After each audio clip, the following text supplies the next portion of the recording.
Members of the United States Congress, thank you very much. And to my fellow citizens, America is back.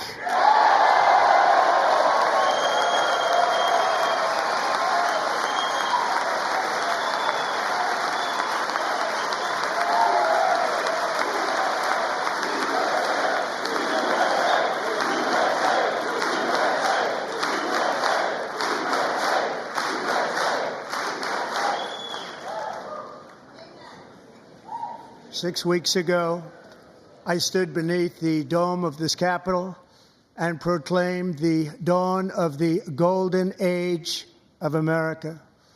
From that moment on, it has been nothing but swift and unrelenting action to usher in the greatest and most successful era in the history of our country. We have accomplished more in 43 days than most administrations accomplished in 4 years or 8 years, and we are just getting started.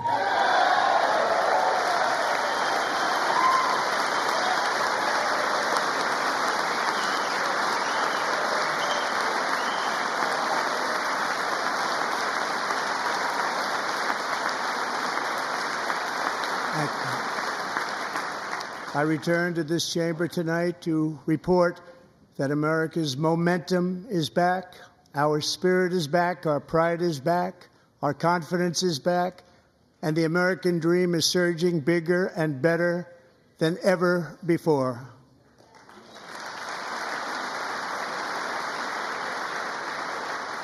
The American dream is unstoppable, and our country is on the verge of a comeback, the likes of which the world has never witnessed and perhaps will never witness again.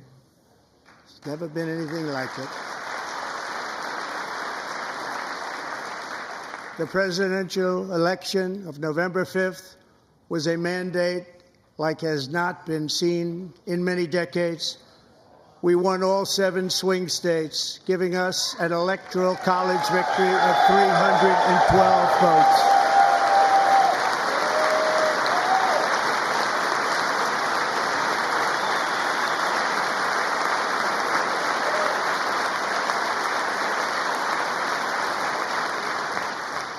We won the popular vote by big numbers and won counties in our country.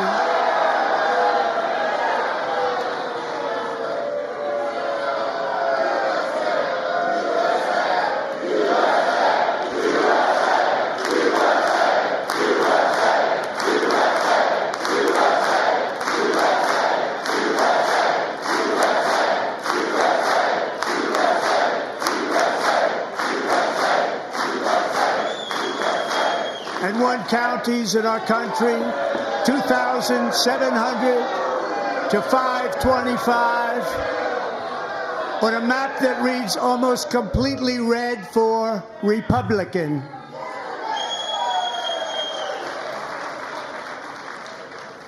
Now, for the first time in modern history, more Americans believe that our country is headed in the right direction than the wrong direction. In fact, it's an astonishing record, 27-point swing, the most ever.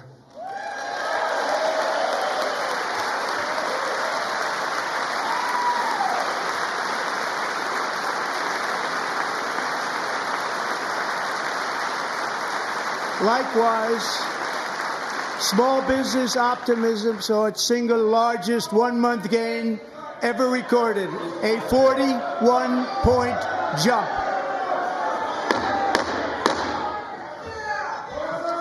Members are directed to uphold and maintain decorum in the House and to cease any further disruptions. That's your warning.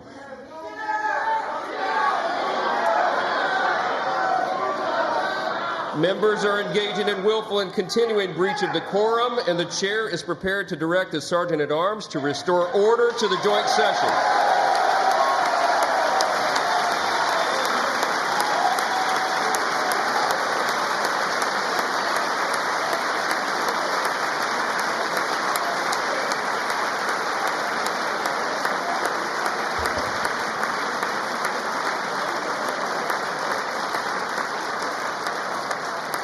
Mr. Green, take your seat. Take your seat, sir. Take your seat. Finding that members continue to engage in willful and concerted disruption of proper decorum, the chair now directs the Sergeant-at-Arms to restore order. Remove this gentleman from the chamber.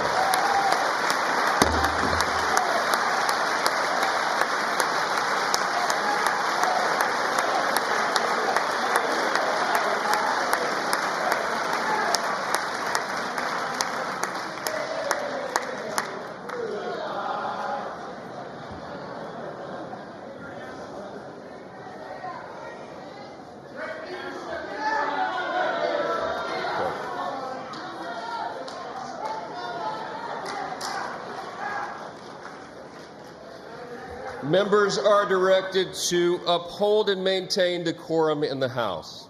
Mr. President, you continue. Thank you.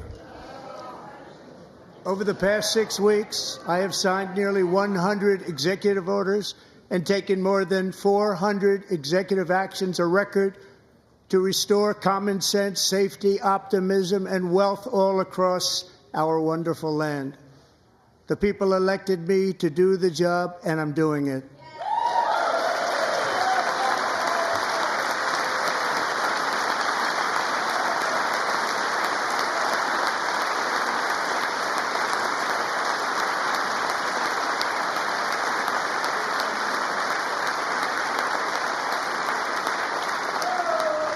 In fact, it has been stated by many that the first month of our presidency, it's our presidency, is the most successful in the history of our nation.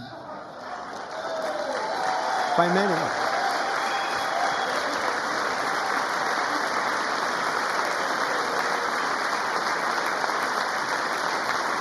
And what makes it even more impressive is that, do you know who number 2 is? George Washington. How about that? How about that? I don't know about that list, but we'll take it.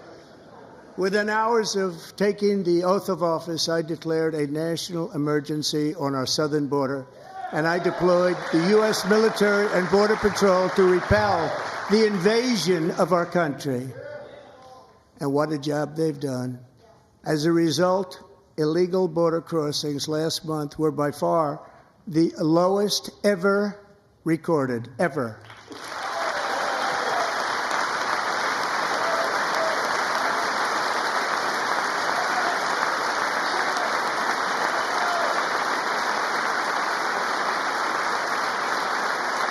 They heard my words and they chose not to come. Much easier that way.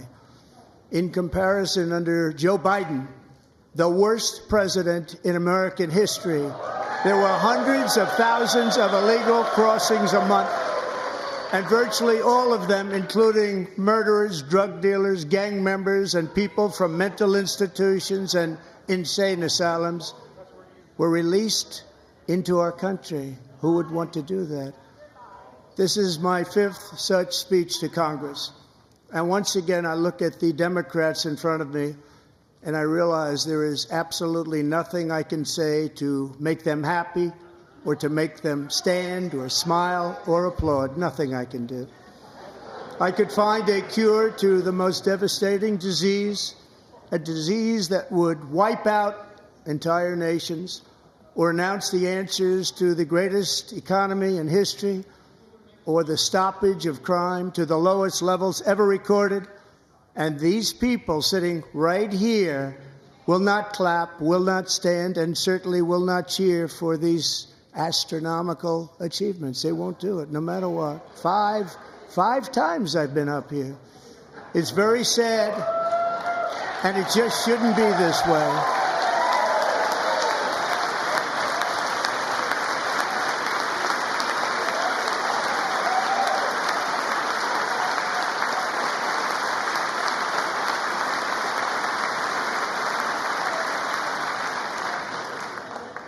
So Democrats sitting before me, for just this one night, why not join us in celebrating so many incredible wins for America?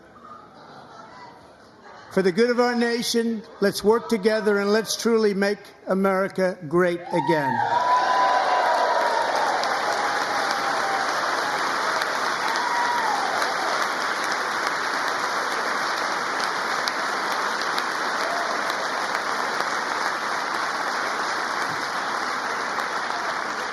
Every day, my administration is fighting to deliver the change America needs to bring a future that America deserves, and we're doing it. This is a time for big dreams and bold action. Upon taking office, I imposed an immediate freeze on all federal hiring, a freeze on all new federal regulations, and a freeze on all foreign aid.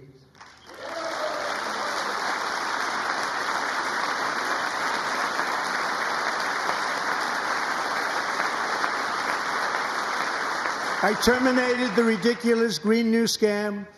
I withdrew from the unfair Paris Climate Accord, which was costing us trillions of dollars that other countries were not paying.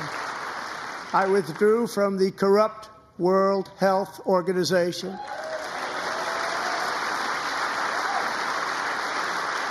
And I also withdrew from the anti-American UN Human Rights Council.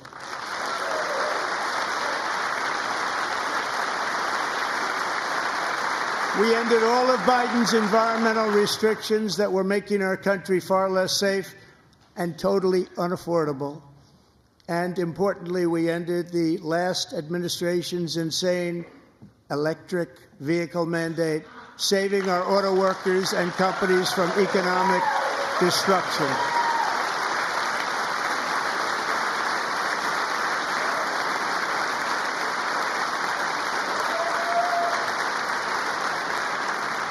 To unshackle our economy, I have directed that for every one new regulation, 10 old regulations must be eliminated, just like I did in my very successful first term.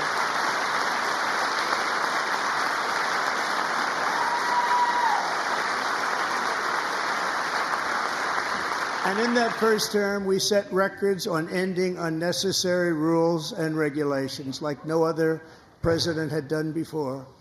We ordered all federal workers to return to the office. They will either show up for work in person or be removed from their job.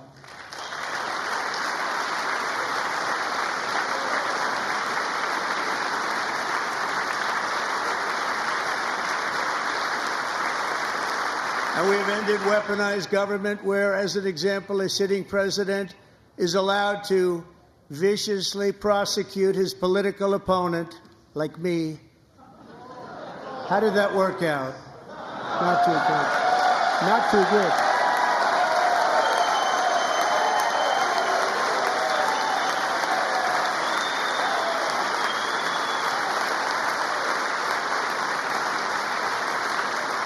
And I have stopped all government censorship and brought back free speech in America. It's back.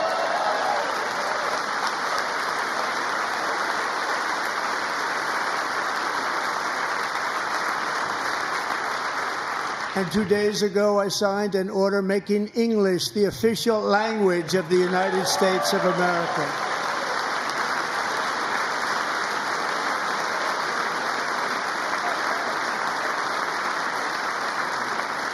I renamed the Gulf of Mexico the Gulf of America.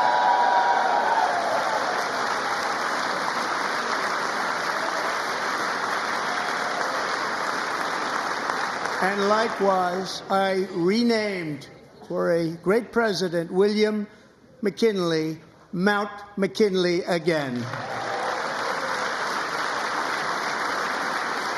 Beautiful Alaska. We love Alaska. We've ended the tyranny of so-called diversity, equity, and inclusion policies all across the entire federal government and indeed the private sector and our military. And our country will be woke no longer.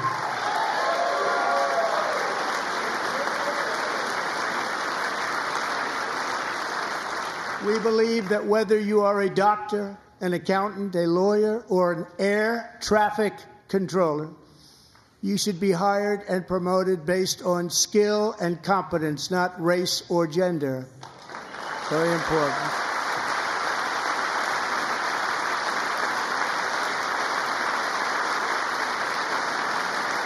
You should be hired based on merit. And the Supreme Court, in a brave and very powerful decision, has allowed us to do so. Thank you. Thank you very much. Thank you. We have removed the poison of critical race theory from our public schools, and I signed an order making it the official policy of the United States government that there are only two genders, male and female.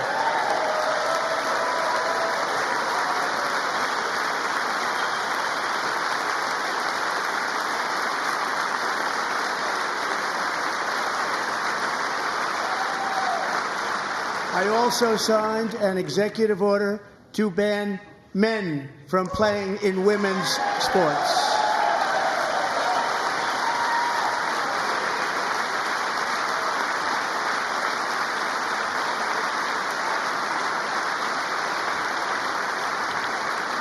Three years ago, Peyton McNabb was an all-star high school athlete, one of the best, preparing for a future in college sports.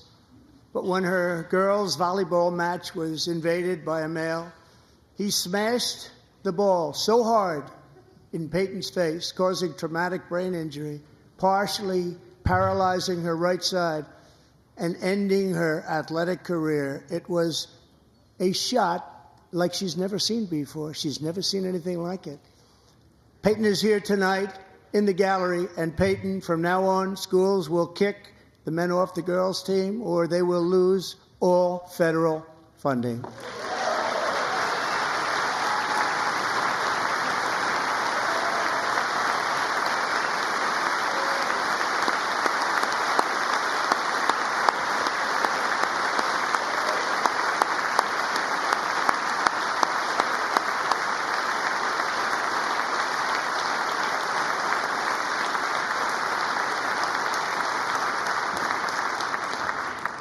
And if you really want to see numbers, just take a look at what happened in the women's boxing, weightlifting, track and field, swimming, or cycling, where a male recently finished a long-distance race 5 hours and 14 minutes ahead of a woman for a new record by 5 hours. Broke the record by 5 hours. It's demeaning for women, and it's very bad for our country. We're not going to put up with it any longer.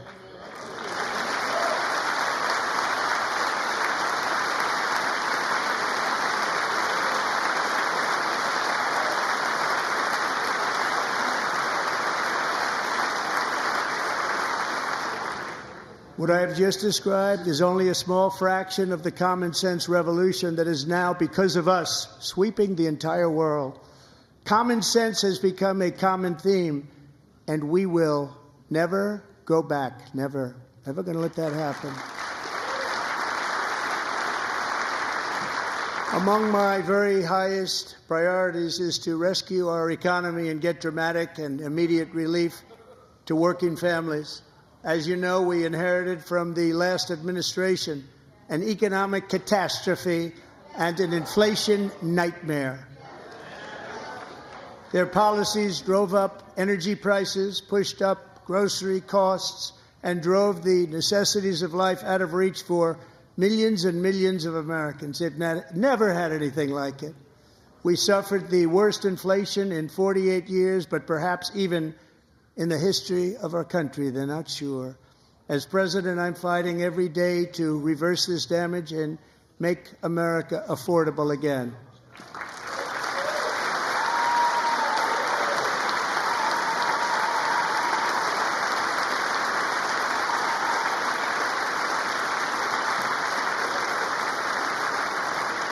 Joe Biden especially let the price of eggs get out of control.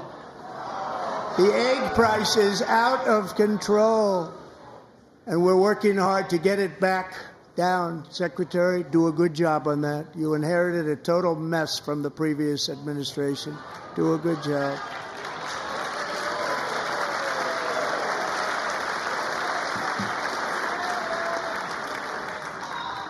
A major focus of our fight to defeat inflation is rapidly reducing the cost of energy. The previous administration cut the number of new oil and gas leases by 95%, slowed pipeline construction to a halt, and closed more than 100 power plants. We are opening up many of those power plants right now.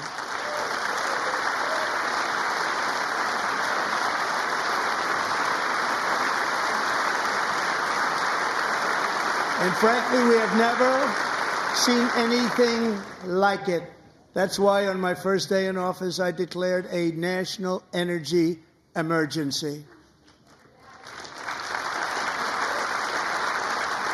As you've heard me say many times, we have more liquid gold under our feet than any nation on earth, and by far. And now I fully authorize the most talented team ever assembled to go and get it. It's called Drill, Baby, Drill.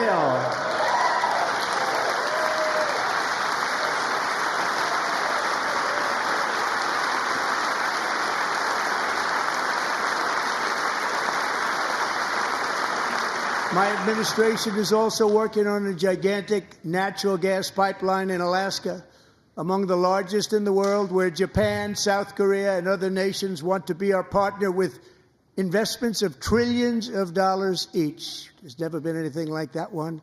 It will be truly spectacular. It's all set to go. The permitting is gotten. And later this week, I will also take historic action to dramatically expand production of critical minerals and rare earths here in the USA.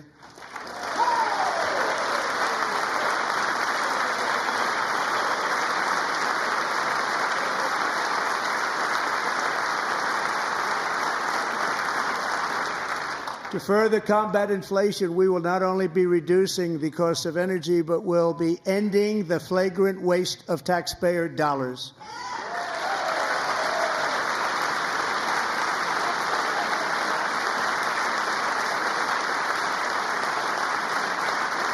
And to that end, I have created the brand new Department of Government Efficiency. GOES. Perhaps you've heard of it. Perhaps.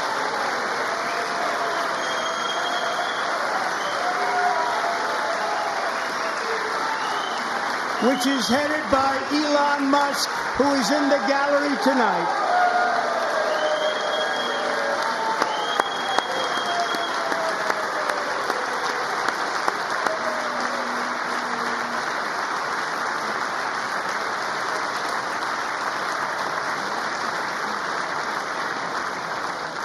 Thank you, Elon. He's working very hard. He didn't need this. He didn't need this. Thank you very much. We appreciate it. Everybody here, even this side, appreciates it, I believe. They just don't want to admit that. Just listen to some of the appalling waste we have already identified. $22 billion from HHS to provide free housing and cars for illegal aliens. $45 million for diversity, equity, and inclusion scholarships in Burma. $40 million to improve the social and economic inclusion of sedentary migrants. Nobody knows what that is. $8 million to promote LGBTQI+ in the African nation of Lesotho, which nobody has ever heard of. $60 million for indigenous peoples and Afro-Colombian empowerment in Central America. $60 million. $8 million for making mice transgender. This is real. $32 million for a left-wing propaganda operation in Moldova. $10 million for male circumcision in Mozambique. $20 million for the Arab Sesame Street in the Middle East. It's a program. $20 million for a program. $1.9 billion to recently created Decarbonization of Homes Committee, headed up, and we know she's involved. Just at the last moment, the money was passed over by a woman named Stacey Abrams. Have you ever heard of her? A $3.5 million consulting contract for lavish fish monitoring. $1.5 million for voter confidence in Liberia. $14 million for social cohesion in Mali. $59 million for illegal alien hotel rooms in New York City. He's a real estate developer. He's done very well. $250,000 to increase vegan local climate action innovation in Zambia. $42 million for social and behavior change in Uganda. $14 million for improving public procurement in Serbia. $47 million for improving learning outcomes in Asia. Asia's doing very well with learning. You know what we're doing. We should use it ourselves. And $101 million for DEI contracts at the Department of Education. The most ever paid, nothing even like it. Under the Trump administration, all of these scams, and they're far worse, but I didn't think it was appropriate to talk about them. They're so bad. Many more have been found out and exposed and swiftly terminated by a group of very intelligent, mostly young people, headed up by Elon, and we appreciate it. We found hundreds of billions of dollars of fraud.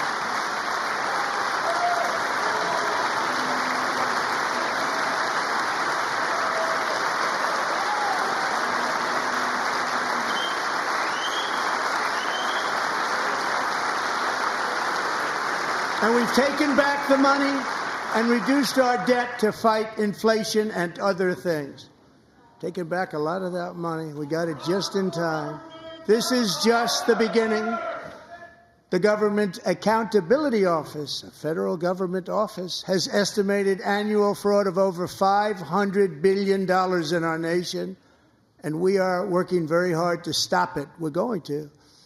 We're also identifying shocking levels of incompetence and probable fraud in the Social Security program for our seniors, and that our seniors and people that we love rely on. Believe it or not, government databases list 4.7 million Social Security members from people aged 100 to 109 years old. It lists 3.6 million people from ages 110 to 119. I don't know any of them. I know some people that are rather elderly, but not quite that elderly. 3.47 million people from ages 120 to 129. 3.9 million people from ages 130 to 139. 3.5 million people from ages 140 to 149. And money is being paid to many of them, and we're searching right now. In fact, Pam, good luck. Good luck. You're going to find it.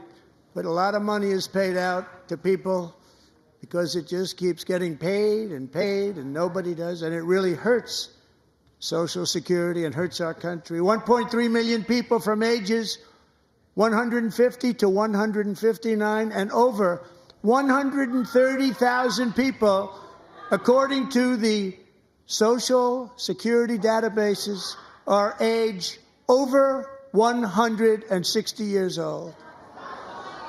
We have a healthier country than I thought, Bobby.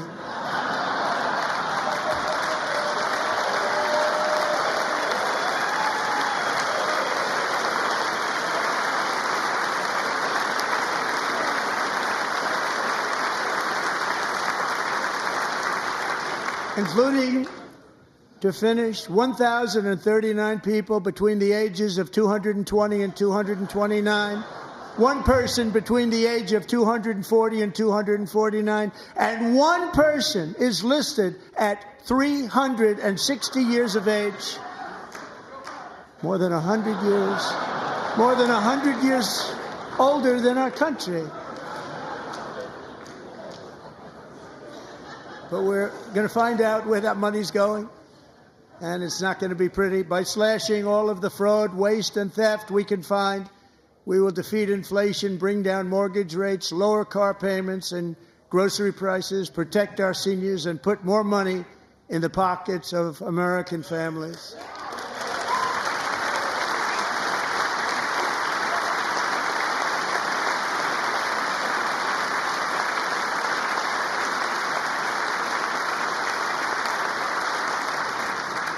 And today, interest rates took a beautiful drop, big, beautiful drop. It's about time. And in the near future, I want to do what has not been done in 24 years, balance the federal budget. We're going to balance it.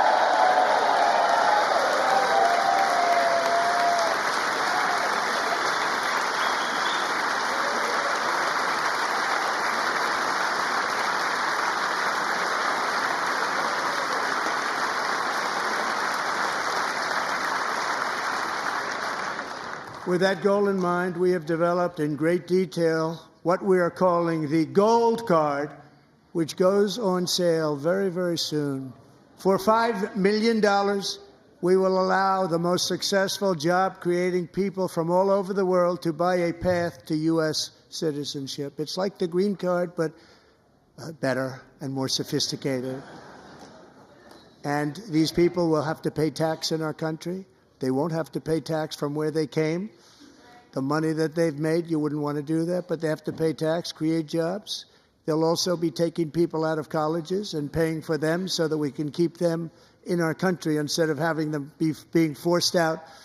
Number one, at the top school, as an example, being forced out and not being allowed to stay and create tremendous numbers of jobs and great success for a company out there. So while we take out the criminals, killers, traffickers, and child predators who are allowed to enter our country under the open border policy of these people, the Democrats, the Biden administration, the open border insane policies that you've allowed to destroy our country, we will now bring in brilliant, hardworking, job-creating people. They're going to pay a lot of money, and we're going to reduce our debt with that money.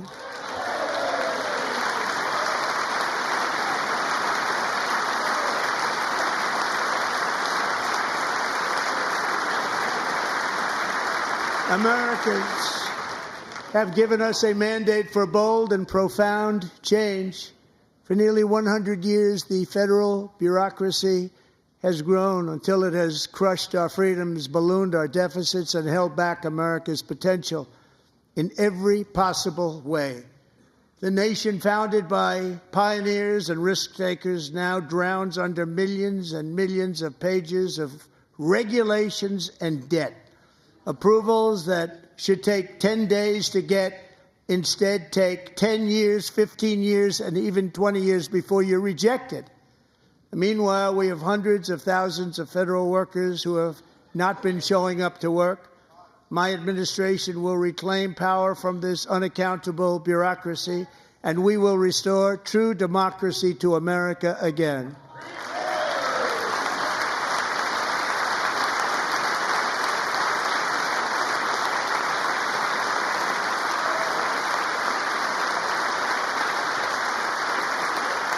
And any federal bureaucrat who resists this change will be removed from office immediately.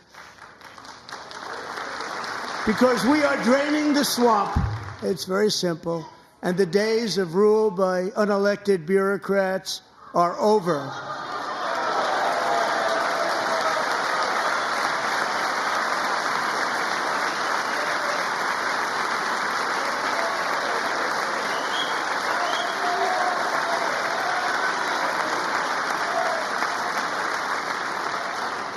And the next phase of our plan to deliver the greatest economy in history is for this Congress to pass tax cuts for everybody. They're in there. They're waiting for you to vote. And I'm sure that the people on my right, I don't mean the Republican right, but my right here, I'm sure you're going to vote for those tax cuts, because otherwise I don't believe the people will ever vote you into office. So I'm doing you a big favor by telling you that. But I know this group is going to be voting for the tax cuts.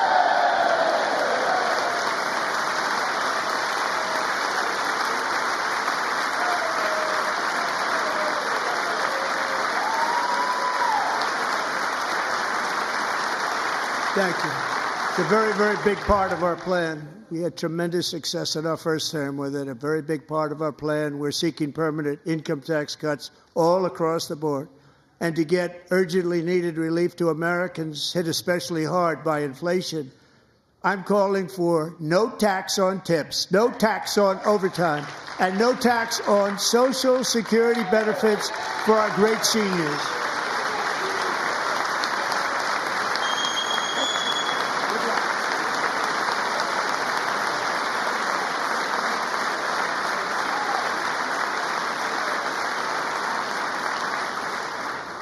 And I also want to make interest payments on car loans tax deductible, but only if the car is made in America.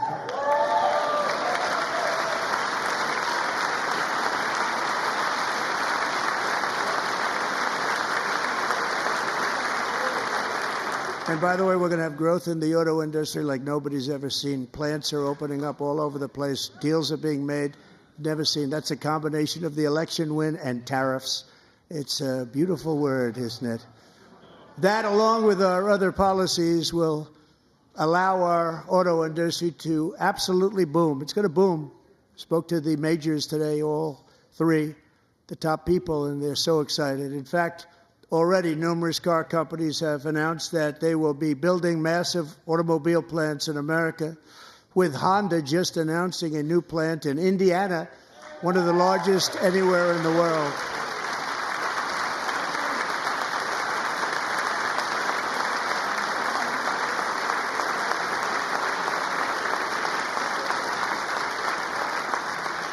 And this has taken place since our great victory on November 5th, a date which will hopefully go down as one of the most important in the history of our country.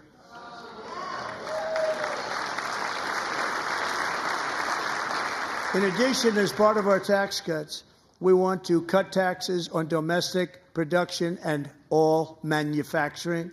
And just as we did before, we will provide 100% expensing. It will be retroactive to January 20th, 2025.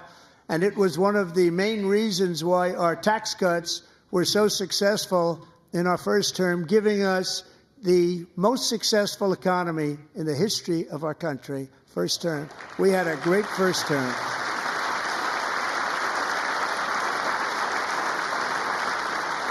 If you don't make your product in America, however, under the Trump administration, you will pay a tariff, and in some cases, a rather large one.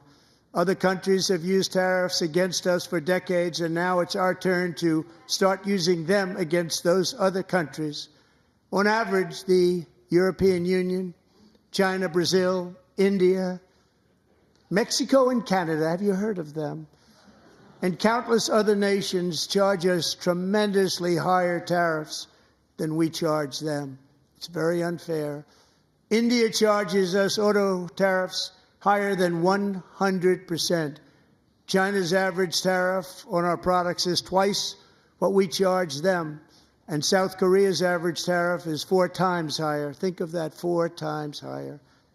And we give so much help militarily and in so many other ways to South Korea. But that's what happens. This is happening by friend and foe.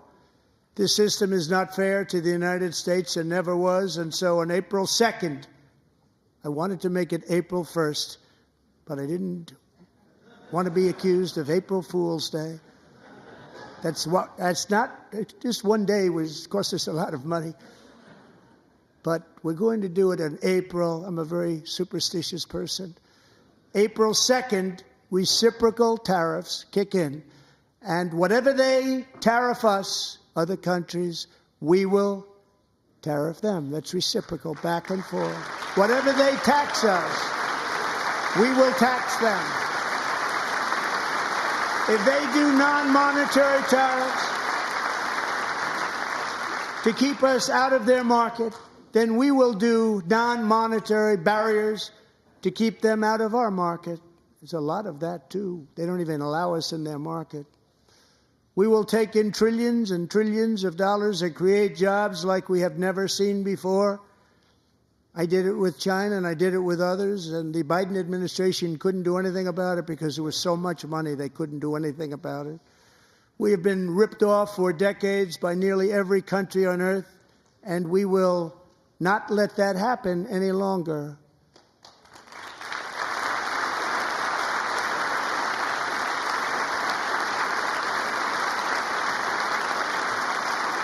Much has been said over the last 3 months about Mexico and Canada, but we have very large deficits with both of them. But even more importantly, they've allowed fentanyl to come into our country at levels never seen before, killing hundreds of thousands of our citizens and many very young, beautiful people, destroying families. Nobody's ever seen anything like it. They are, in effect, receiving subsidies of hundreds of billions of dollars. We pay subsidies to Canada and to Mexico of hundreds of billions of dollars, and the United States will not be doing that any longer. We're not going to do it any longer.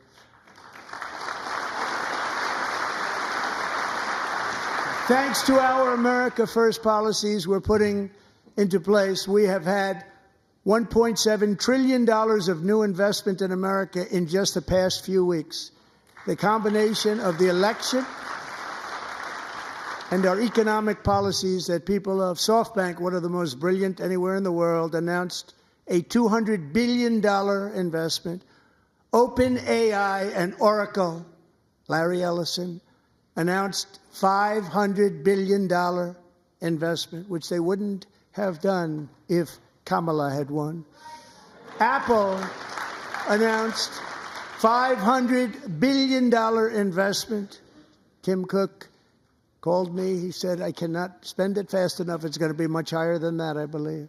They'll be building their plants here instead of in China. And just yesterday, Taiwan Semiconductor, the biggest in the world, most powerful in the world, has a tremendous amount, 97% of the market, announced a $165 billion investment to build the most powerful chips on earth right here in the USA.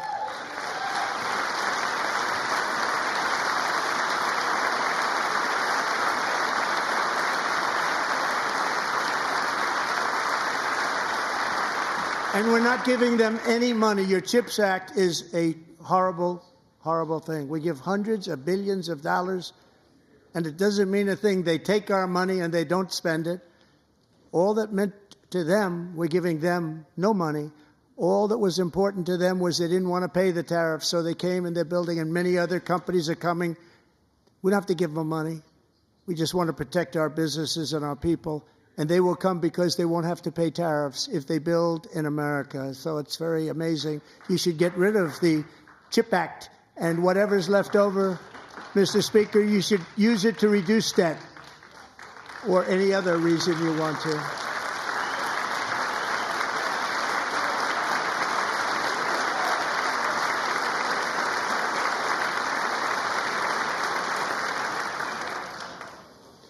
Our new trade policy will also be great for the American farmer. I love the farmer, who will now be selling into our home market, the USA, because nobody is going to be able to compete with you.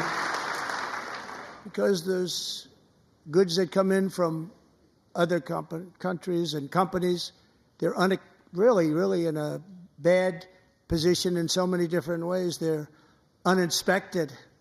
They may be very dirty and disgusting, and they come in and they pour in, and they hurt our American farmers. The tariffs will go on agricultural product coming into America, and our farmers, starting on April 2nd, it may be a little bit of an adjustment period. We had that before when I made the deal with China, $50 billion of purchases, and I said, just bear with me, and they did. They did. Probably have to bear with me again, and this will be even better. That was great. The problem with it was that Biden didn't enforce it. He didn't enforce it. $50 billion of purchases, and we were doing great, but Biden did not enforce it, and it hurt our farmers. But our farmers are going to have a field day right now. So to our farmers, have a lot of fun. I love you, too. I love you, too. It's all going to happen.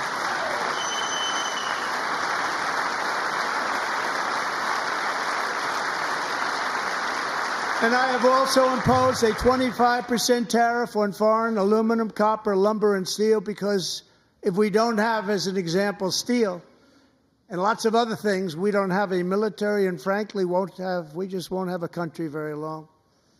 Here today is a proud American steelworker, fantastic person from Decatur, Alabama, Jeff Denard. Has been working at the same steel plant for 27 years in a job that has allowed him to serve as the captain of his local volunteer fire department, raise 7 children with his beautiful wife, Nicole, and over the years provide a loving home for more than 40 foster children. So great, Jeff.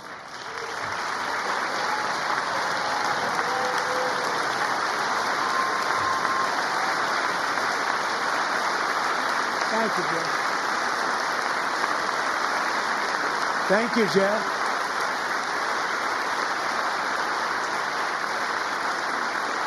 Stories like Jeff's remind us that tariffs are not just about protecting American jobs.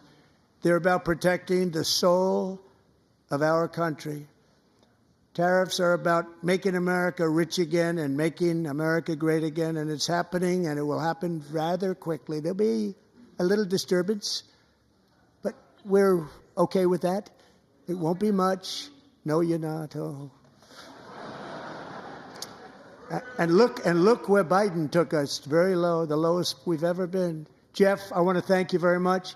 And I also want to recognize another person who has devoted herself to foster care community. She works so hard on it. A very loving person, our magnificent First Lady of the United States.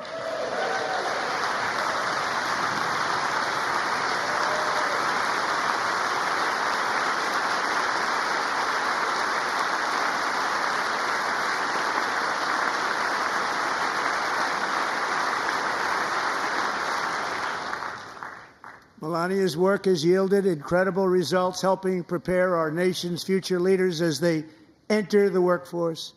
Our First Lady is joined by 2 impressive young women, very impressive. Haley Ferguson, who benefited from the First Lady's Fostering the Future initiative and is poised to complete her education and become a teacher. And Elliston Berry, who became a victim of an illicit deepfake image produced by a peer. With Elliston's help, the Senate just passed the Take It Down Act, and this is so important. Thank you very much, John. John Thune, thank you. Stand up, John. Thank you, John.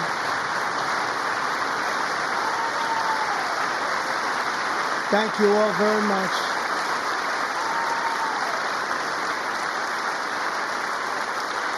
Thank you. And thank you to John Thune and the Senate. Great job. To criminalize the publication of such images online is a terrible, terrible thing. And once it passes the House, I look forward to signing that bill into law. Thank you. And I'm going to use that bill for myself, too, if you don't mind. Because nobody gets treated worse than I do online. Nobody. That's great. Thank you very much to the Senate. Thank you. But if we truly care about protecting Americans' children, no step is more crucial than securing America's borders. Over the past 4 years, 21 million people poured into the United States. Many of them were murderers, human traffickers, gang members, and other criminals from the streets of dangerous cities all throughout the world. Because of Joe Biden's insane and very dangerous open border policies, they are now strongly embedded in our country, but we are getting them out and getting them out fast.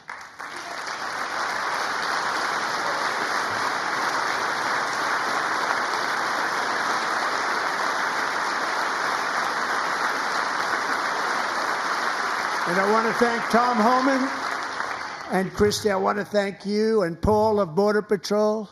I want to thank you. What a job they've all done. Everybody, Border Patrol, ICE, law enforcement in general is incredible. We have to take care of our law enforcement. Have to.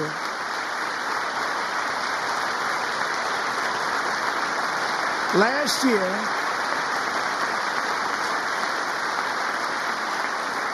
a brilliant 22-year-old nursing student named Laken Riley, the best in her class, admired by everybody, went out for a jog on the campus of the University of Georgia. That morning, Laken was viciously attacked, assaulted, beaten, brutalized, and horrifically murdered.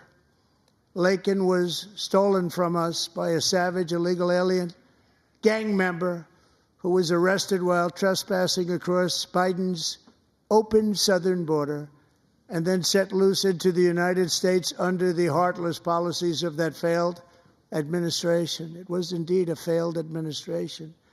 He had then been arrested and released in a Democrat-run sanctuary city, a disaster, before ending the life of this beautiful young angel. With us this evening are Laken's beloved mother, Allison, and her sister, Lauren.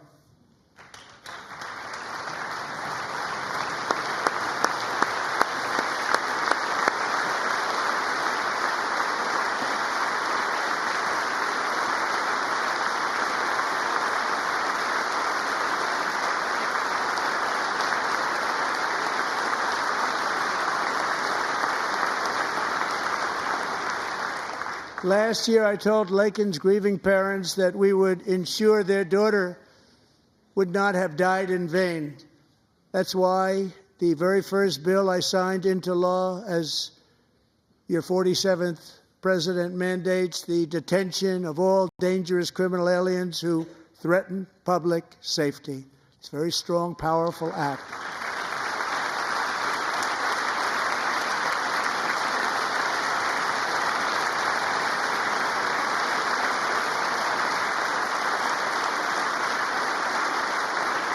It's called the Laken-Riley Act. So Allison and Lauren, America will never, ever forget our beautiful Laken Hope Riley.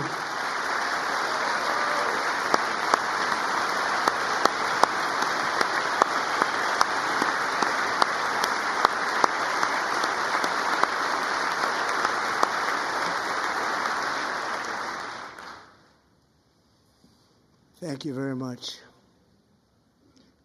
Since taking office, my administration has launched the most sweeping border and immigration crackdown in American history, and we quickly achieved the lowest numbers of illegal border crossers ever recorded. Thank you.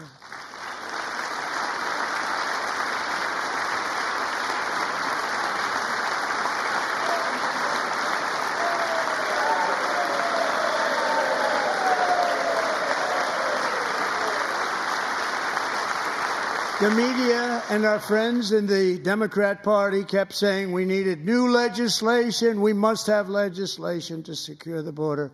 But it turned out that all we really needed was a new president.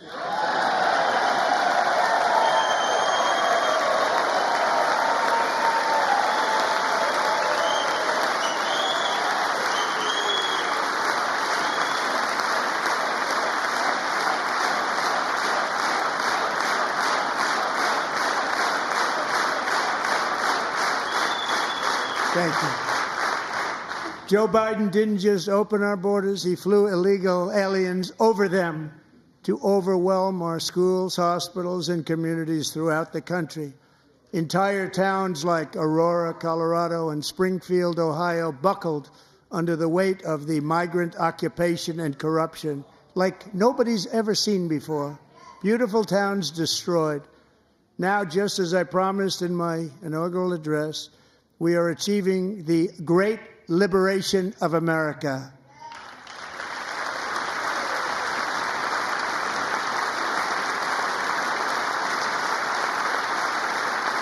But there still is much work to be done. Here tonight is a woman I have gotten to know Alexis Nungary from Houston. Wonderful woman. Last June, Alexis's 12-year-old daughter, her precious Jocelyn, walked to a nearby convenience store. She was kidnapped, tied up, assaulted for 2 hours under a bridge, and horrifically murdered. Arrested and charged with this heinous crime are 2 illegal alien monsters from Venezuela, released into America by the last administration through their ridiculous open border. The death of this beautiful 12-year-old girl and the agony of her mother and family touched our entire nation greatly.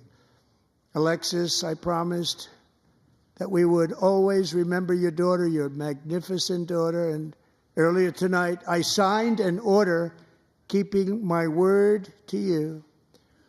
One thing I have learned about Jocelyn is that she loved animals so much. She loved nature.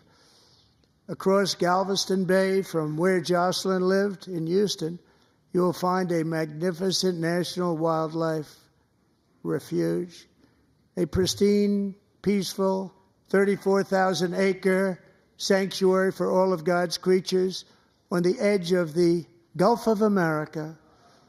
Alexis, moments ago, I formally renamed that refuge in loving memory of your beautiful daughter, Jocelyn. So, Mr. Vice President, if you would, may I have the order?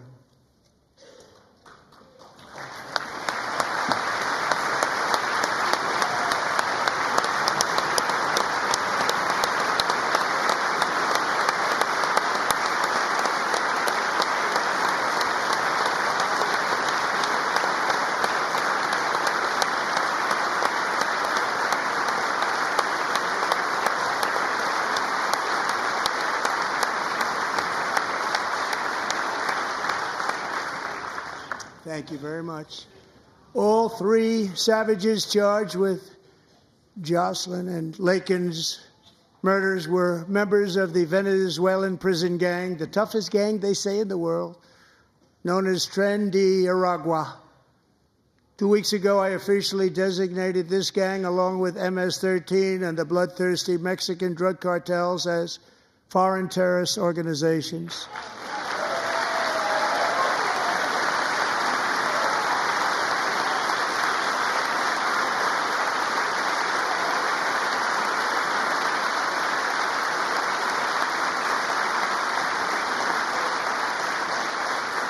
They are now officially in the same category as ISIS, and that's not good for them.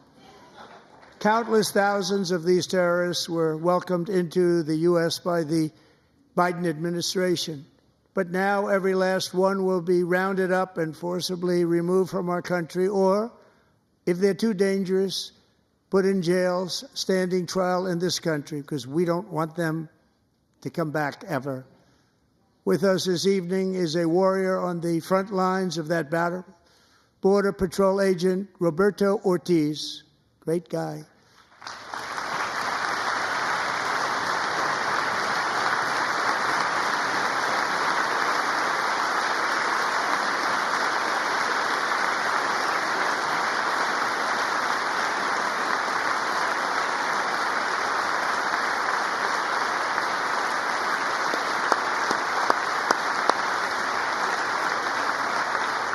In January, Roberto and another agent were patrolling by the Rio Grande near an area known as Cartel Island. Doesn't sound too nice to me.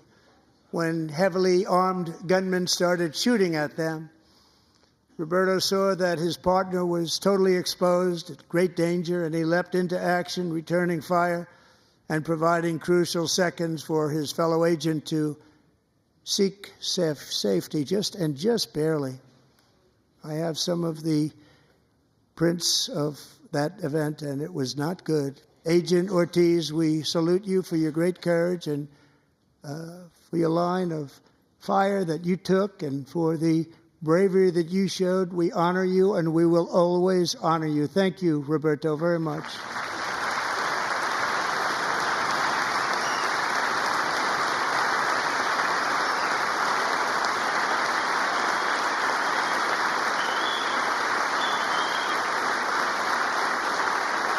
Thank you, Roberta. And I actually got to know him on my many calls to the border. He's a great, great gentleman. The territory to the immediate south of our border is now dominated entirely by criminal cartels that murder, rape, torture, and exercise total control. They have total control over a whole nation, posing a grave threat to our national security. The cartels are waging war in America, and it's time for America to wage war on the cartels, which we are doing.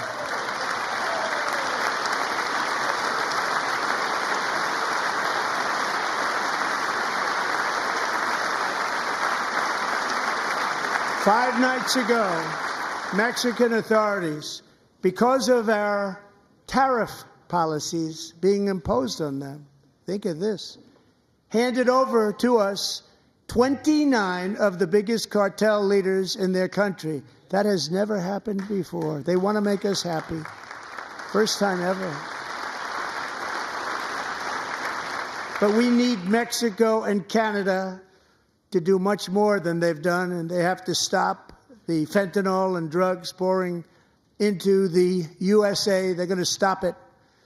I have sent Congress a detailed funding request laying out exactly how we will eliminate these threats to protect our homeland and complete the largest deportation operation in American history, larger even than current record holder President Dwight D. Eisenhower, a moderate man, but someone who believed very strongly in borders.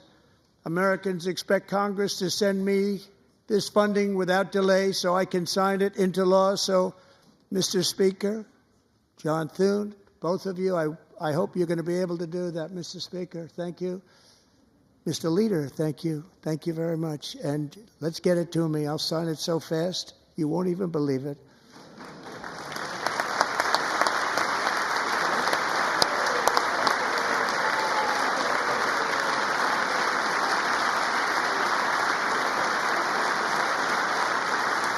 And as we reclaim our sovereignty, we must also bring back law and order to our cities and towns.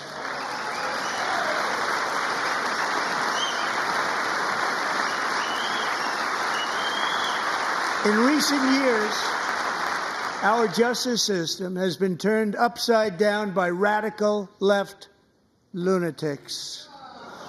Many jurisdictions virtually ceased enforcing the law against dangerous repeat offenders while weaponizing law enforcement against political opponents like me. My administration has acted swiftly and decisively to restore fair, equal, and impartial justice under the constitutional rule of law, starting at the FBI and the DOJ. Pam, good luck. Cash, wherever you may be, good luck. Good luck. Pam Bondi. Good luck. So important. Going to do a great job. Cash, thank you. Thank you, Cash.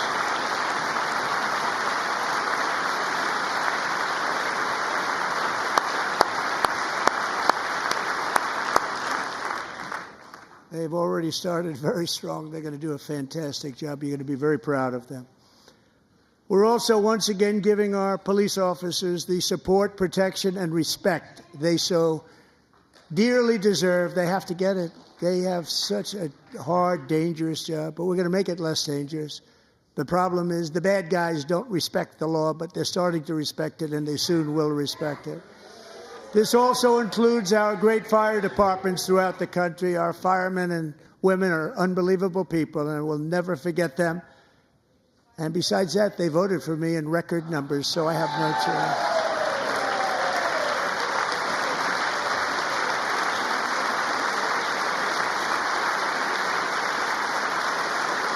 1 year ago this month, 31-year-old New York police officer Jonathan Diller, unbelievably wonderful person and a great officer, was gunned down at a traffic stop on Long Island. I went to his funeral.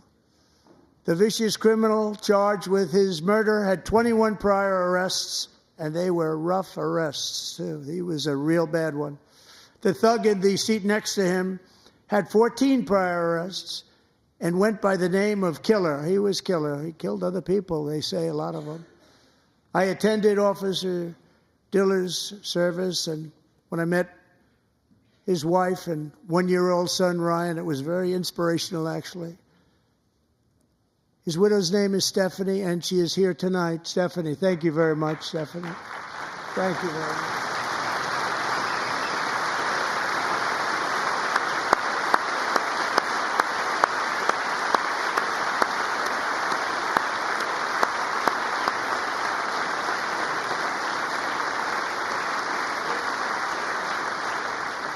Stephanie, we're going to make sure that Ryan knows his dad was a true hero, New York's finest, and we're going to get these cold-blooded killers and repeat offenders off our streets, and we're going to do it fast.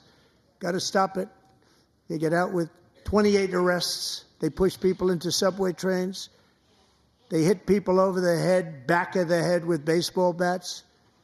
We got to get them out of here. I've already signed an executive order requiring a mandatory death penalty for anyone who murders a police officer, and tonight I'm asking Congress to pass that policy into permanent law.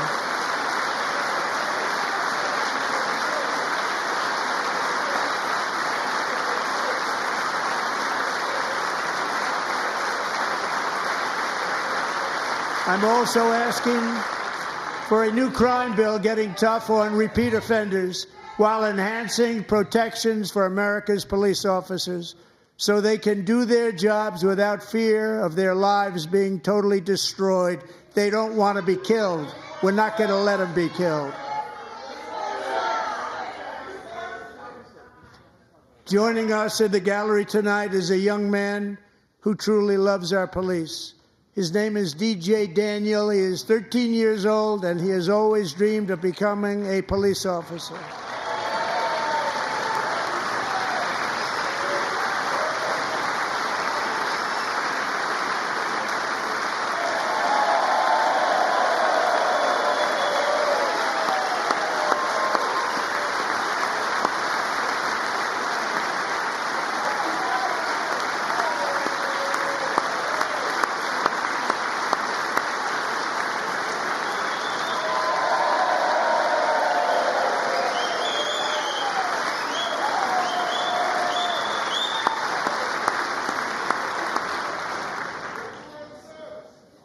But in 2018, DJ was diagnosed with brain cancer. The doctors gave him 5 months at most to live. That was more than 6 years ago.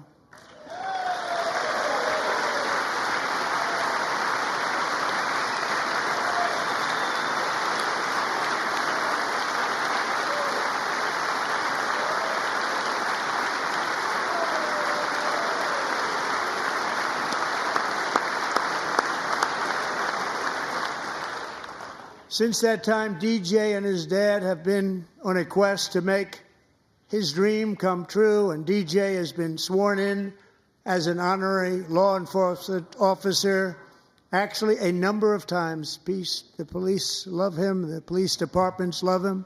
And tonight, DJ, we're going to do you the biggest honor of them all. I am asking our new Secret Service Director, Sean Curran, to officially make you an agent of the United States Secret Service.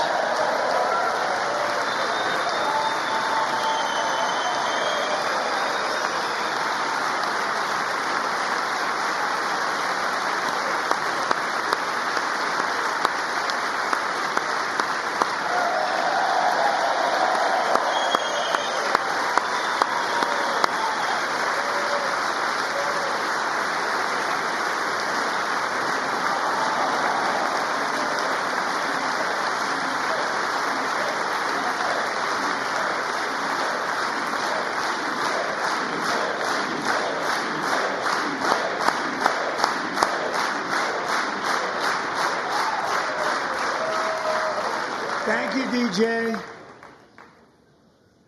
DJ's doctors believe his cancer likely came from a chemical he was exposed to when he was younger. Since 1975, rates of child cancer have increased by more than 40%. Reversing this trend is one of the top priorities for our new presidential commission to make America healthy again, chaired by our new Secretary of Health and Human Services, Robert F. Kennedy, Jr.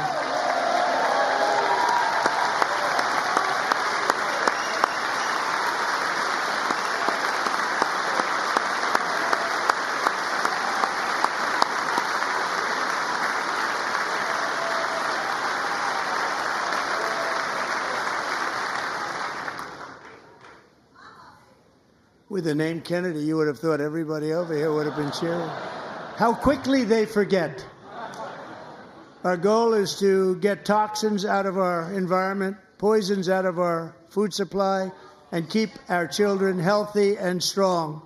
As an example, not long ago, and you can't even believe these numbers, 1 in 10,000 children had autism, 1 in 10,000. And now it's 1 in 36. There's something wrong. 1 in 36. Think of that. So we're going to find out what it is, and there's nobody better than Bobby and all of the people that are working with you. You have the best to figure out what is going on. Okay, Bobby? Good luck. It's a very important job. Thank you.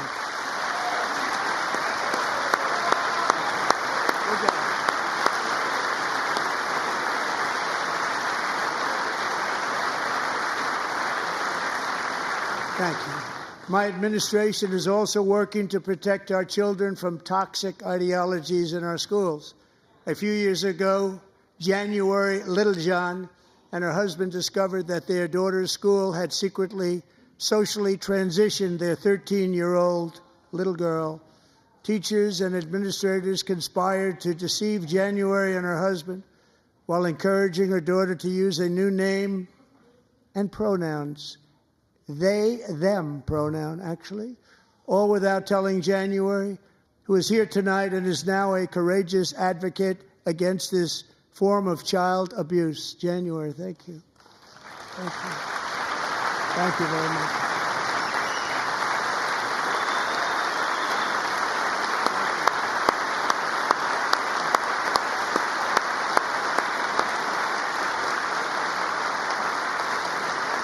Thank you. Stories like this are why, shortly after taking office, I signed an executive order banning public schools from indoctrinating our children with transgender ideology.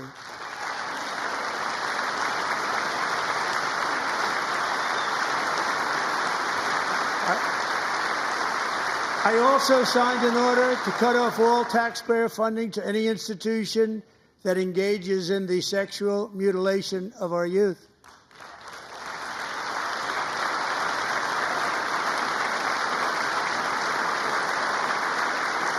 And now I want Congress to pass a bill permanently banning and criminalizing sex changes on children and forever ending the lie that any child is trapped in the wrong body.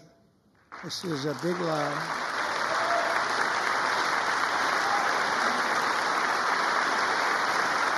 And our message to every child in America is that you are perfect exactly the way God made you.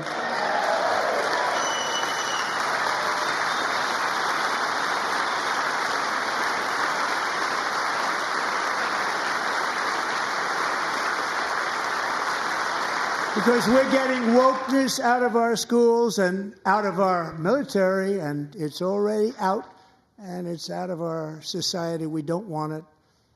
Wokeness is trouble. Wokeness is bad.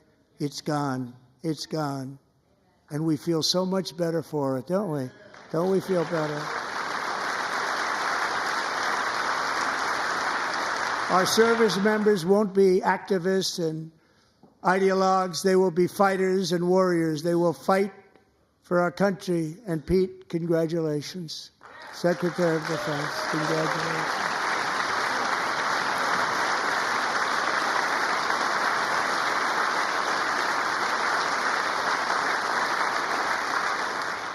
And he's not big into the woke movement, I can tell you. I know him well.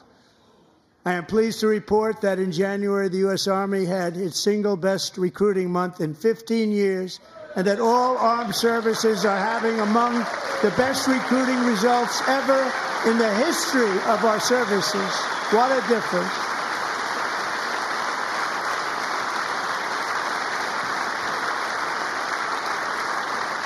And you know, it was just a few months ago where the results were exactly the opposite. We couldn't recruit anywhere. We couldn't recruit. Now we're having the best results just about that we've ever had. What a tremendous turnaround. It's really a beautiful thing to see. People love our country again. It's very simple. They love our country, and they love being in our military again. So it's a great thing, and thank you very much. Great job. Thank you.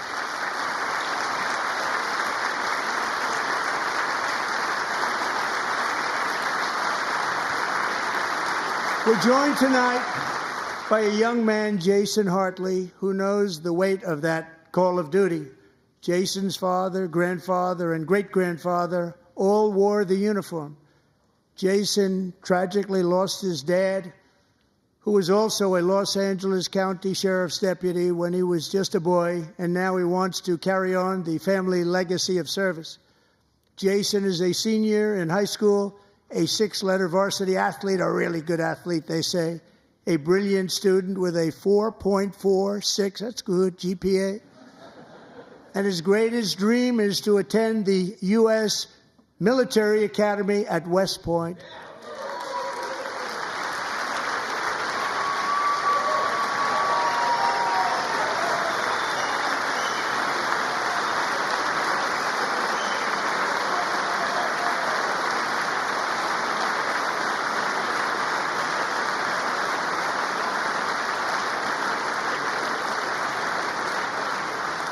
And Jason, that's a very big deal getting in. That's a hard one to get into. But I'm pleased to inform you that your application has been accepted. You will soon be joining the Corps of Cadets.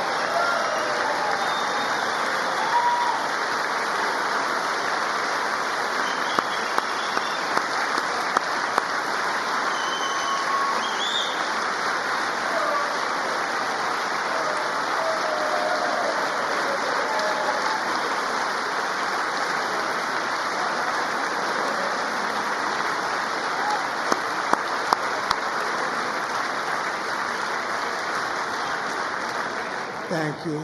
Jason, you're going to be on the long gray line, Jason. As Commander-in-Chief, my focus is on building the most powerful military of the future.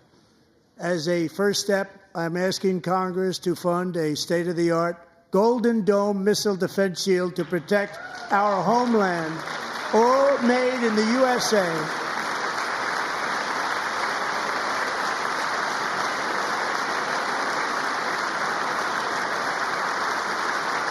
And Ronald Reagan wanted to do it long ago, but the technology just wasn't there, not even close. But now we have the technology. It's incredible, actually.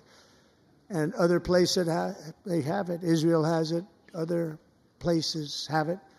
And the United States should have it too, right, Tim, right? They should have it too. So I want to thank you. But it's a very, very important. This is a very dangerous world. We should have it. We want to be protected, and we're going to protect our citizens like never before. To boost our defense industrial base, we are also going to resurrect the American shipbuilding industry, including commercial shipbuilding and military shipbuilding.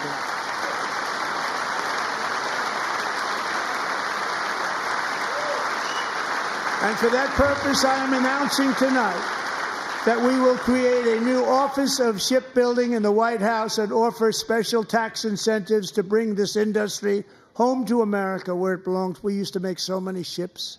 We don't make them anymore very much, but we're going to make them very fast, very soon. It will have a huge impact. To further enhance our national security, my administration will be reclaiming the Panama Canal, and we've already started doing it.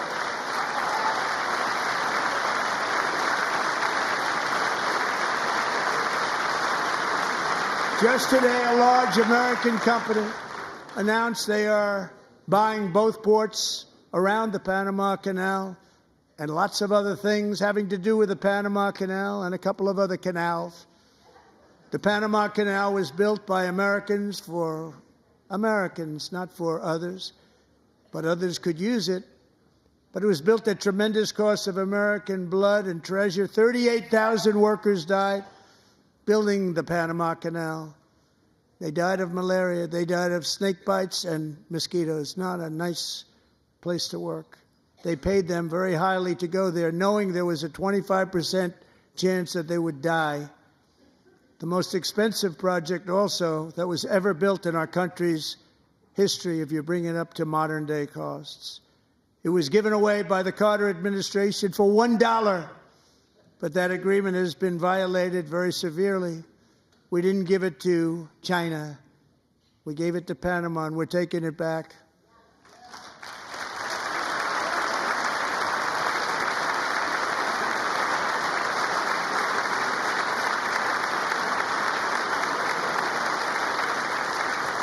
And we have Marco Rubio in charge. Good luck, Marco. Now, we know who to blame if anything goes wrong. Marco's been amazing, and he's going to do a great job. Think of it. He got 100 votes. You know, he was approved with actually 99, but the 100th was this gentleman, and I feel very certain. So let's assume he got 100 votes. And I'm either very, very happy about that or I'm very concerned about it. But he's already proven. I mean, he's a great gentleman. He's respected by everybody, and we appreciate you voting for Marco. He's going to do a fantastic job. Thank you. Thank you. He's doing a great job. Great job. And I also have a message tonight for the incredible people of Greenland. We strongly support your right to determine your own future.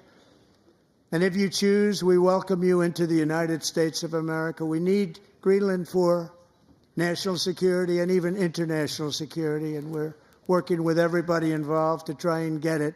But we need it really for international world security, and I think we're going to get it. One way or the other, we're going to get it. We will keep you safe. We will make you rich, and together we will take Greenland to heights like you have never thought possible before. It's a very small population, but very, very large piece of land and very, very important for military security. America is once again standing strong against the forces of radical Islamic terrorism. 3.5 years ago, ISIS terrorists killed 13 American service members and countless others in the Abbey Gate bombing during the disastrous and incompetent withdrawal from Afghanistan. Not that they were withdrawing, it was the way they withdrew. Perhaps the most embarrassing moment in the history of our country. Tonight, I am pleased to announce that we have just apprehended the top terrorist responsible for that atrocity, and he is right now on his way here to face the swift sword of American justice.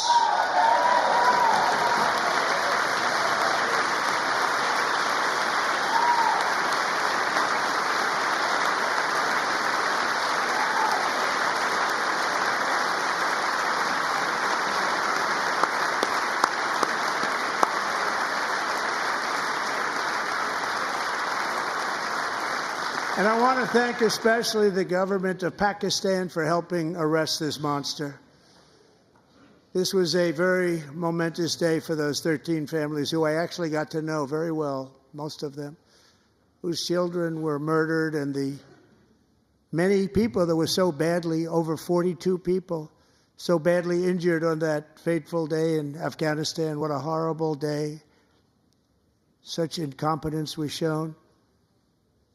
That when Putin saw what happened, I guess he said, wow, maybe this is my chance. That's how bad it was. Should have never happened. Grossly incompetent people. I spoke to many of the parents and loved ones, and they're all in our hearts tonight. Just spoke to them on the phone. We had a big call. Every one of them called, and everybody was on the line, and they did nothing but cry with happiness. They were very happy, as happy as you can be under those circumstances. Their child brother, sister, son, daughter was killed for no reason whatsoever. In the Middle East, we're bringing back our hostages from Gaza. In my first term, we achieved one of the most groundbreaking peace agreements in generations, the Abraham Accords.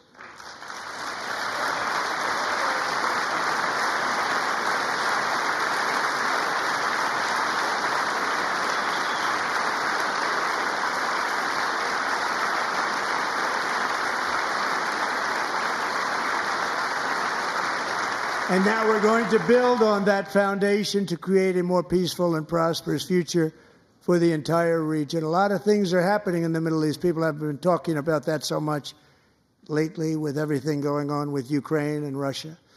But a lot of things are happening in the Middle East. It's a rough neighborhood, actually. I'm also working tirelessly to end the savage conflict in Ukraine.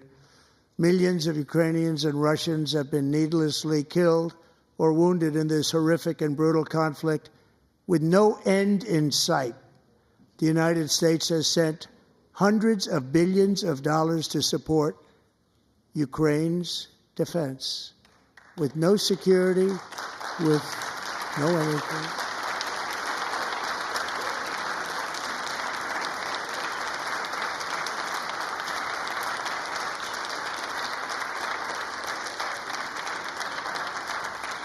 Do you want to keep it going for another 5 years? Yeah, you would say Pocahontas says yes.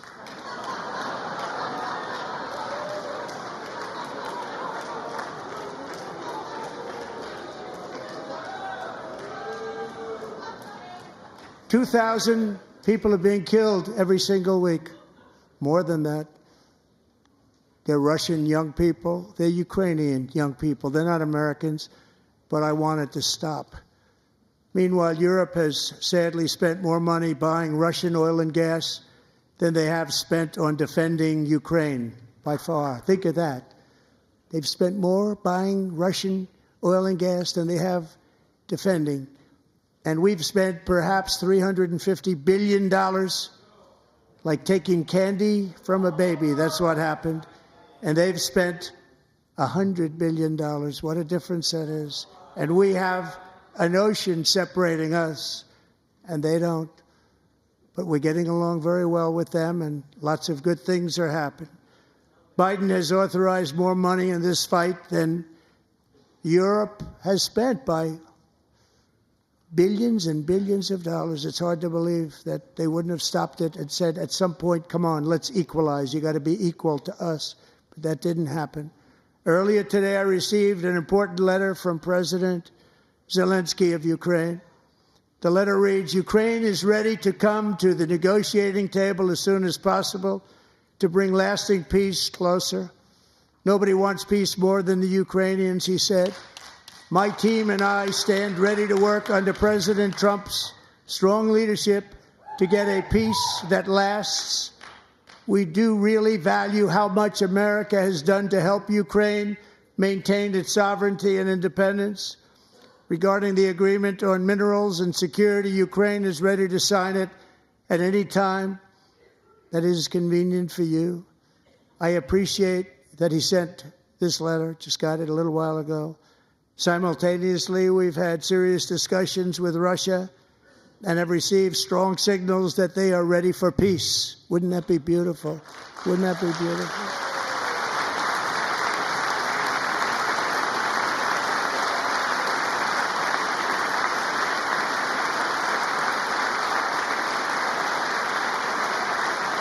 Wouldn't that be beautiful?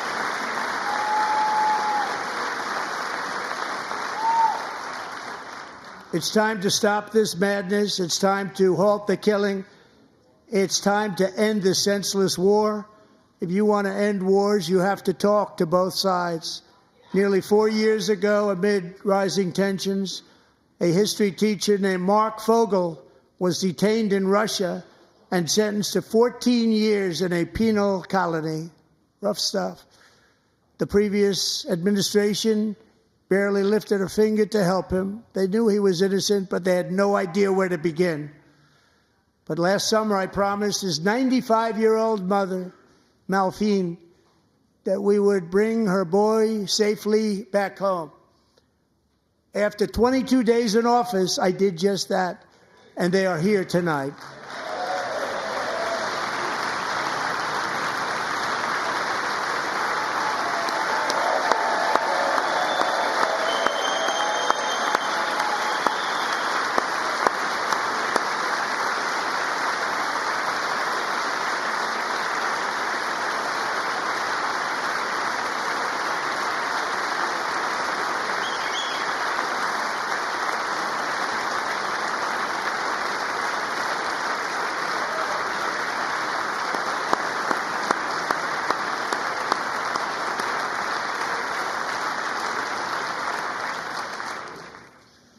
To Mark and his great mom, we are delighted to have you safe and sound and with us.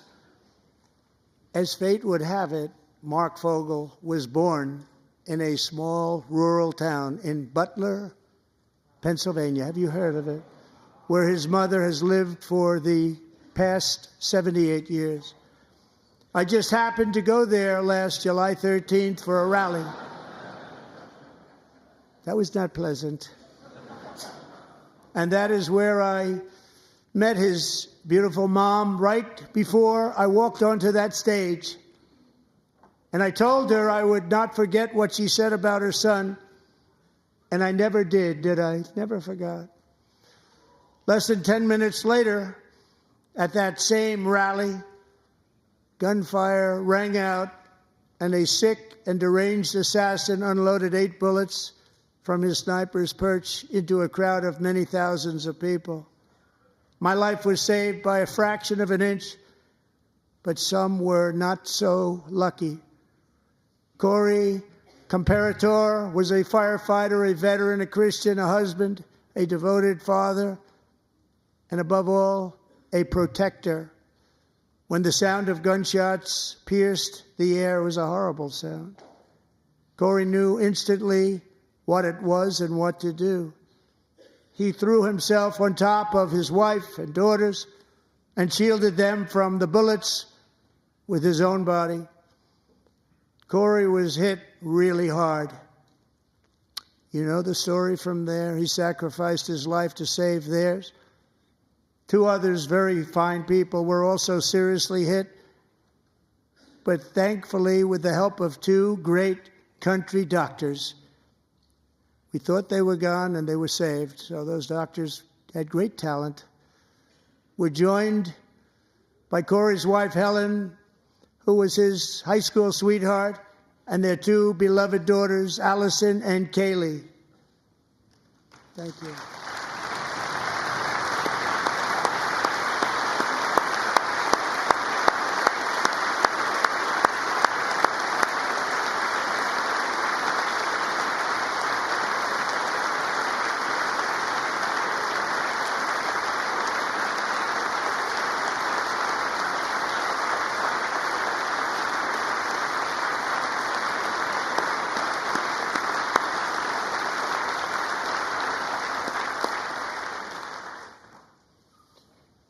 To Helen, Allison, and Kaylee, Corey is looking down on his 3 beautiful ladies right now, and he is cheering you on. He loves you.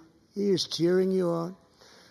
Corey was taken from us much too soon, but his destiny was to leave us all with a shining example of the selfless devotion of a true American patriot. It was love like Corey's that built our country, and it's love like Corey's that is going to make our country more majestic than ever before. I believe that my life was saved that day in Butler for a very good reason. I was saved by God to make America great again. I believe that. Thank you. Thank you.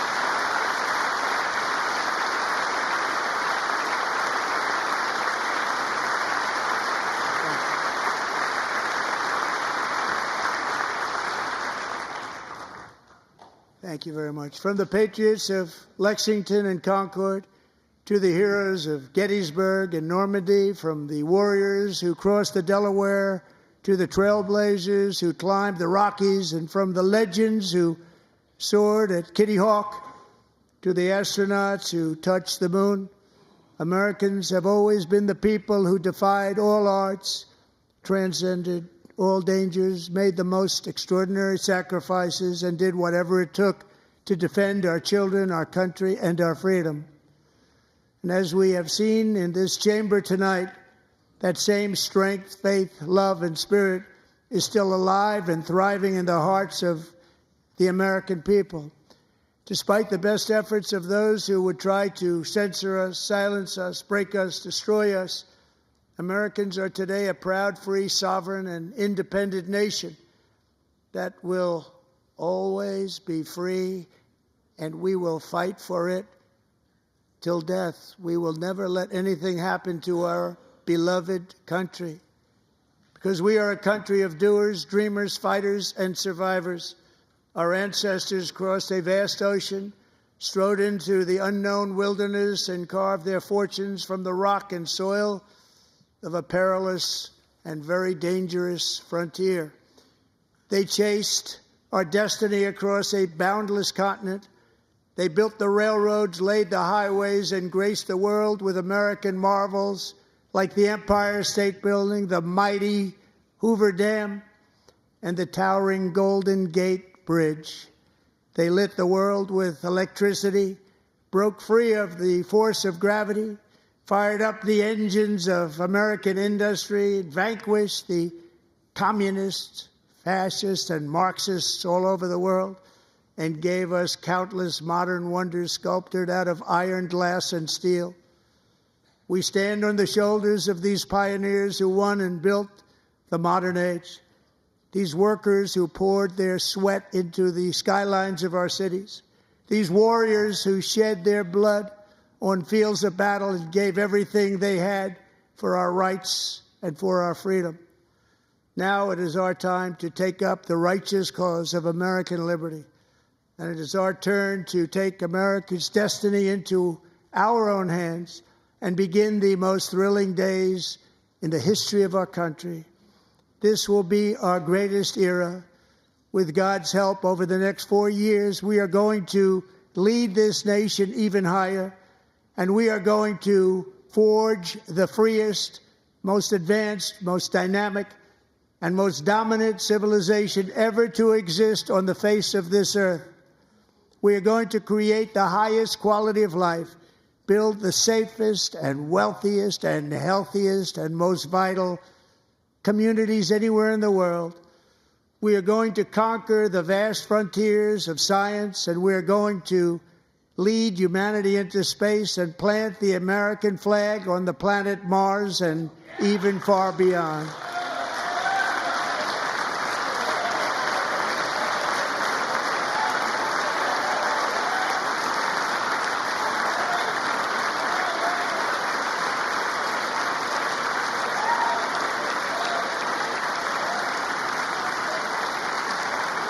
And through it all, we are going to rediscover the unstoppable power of the American spirit.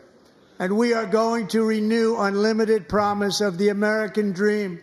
Every single day, we will stand up and we will fight, fight, fight for the country our citizens believe in and for the country our people deserve.